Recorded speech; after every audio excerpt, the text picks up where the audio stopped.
Salut tout le monde, je dis encore, nous saluons nous dans nos Seigneur qui a tout pouvoir.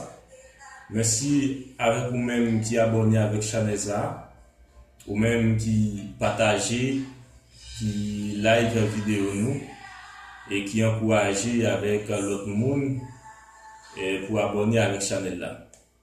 Je dis dans le deuxième épisode, sujet ça qui dit pourquoi croyez-vous et confessez-vous que Jésus soit Dieu le Fils. Donc, nous allons répondre deuxième raison fondamentale qui fait que nous dit Jésus, lui c'est Dieu.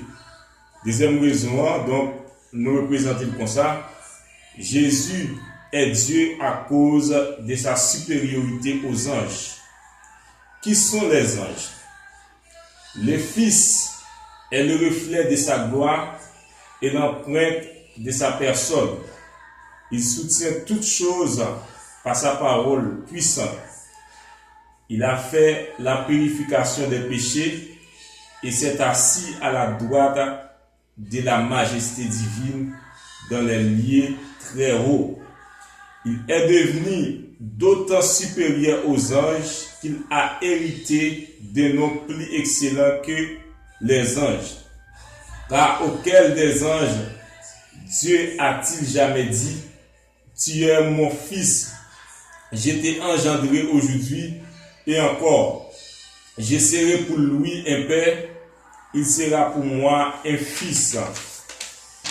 Et de nouveau, lorsqu'il introduit le premier-né, il dit que tous les anges de Dieu l'adorent.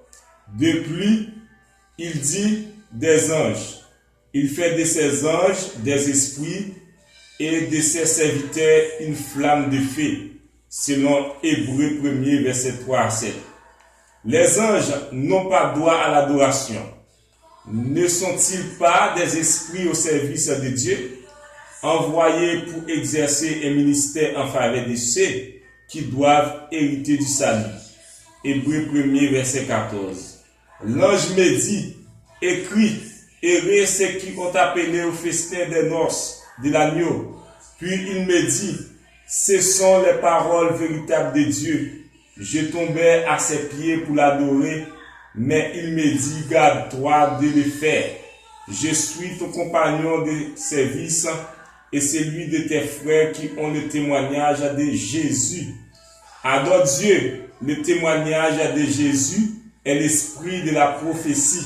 Selon Apocalypse 19, verset 9 à 10, à comparer à Apocalypse 22, verset 8 à verset 9, Colossiens 2, verset 18 à 19.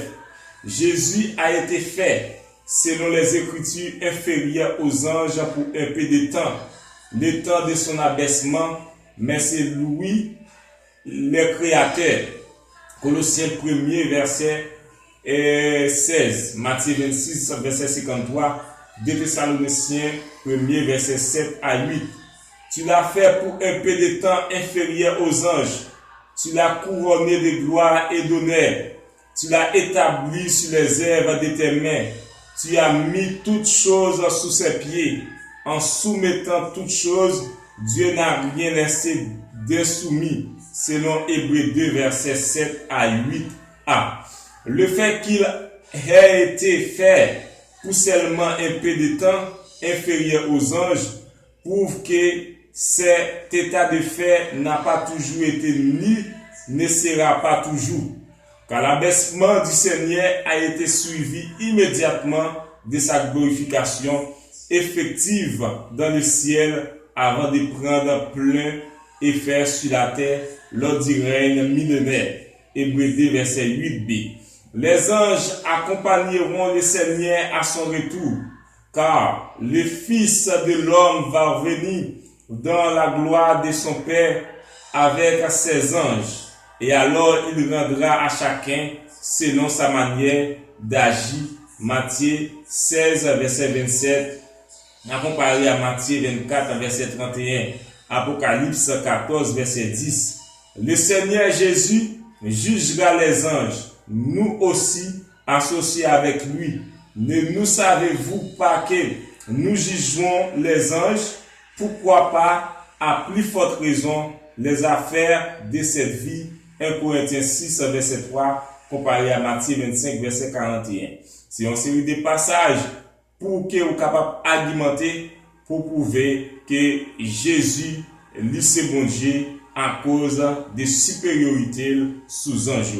Merci, à bientôt.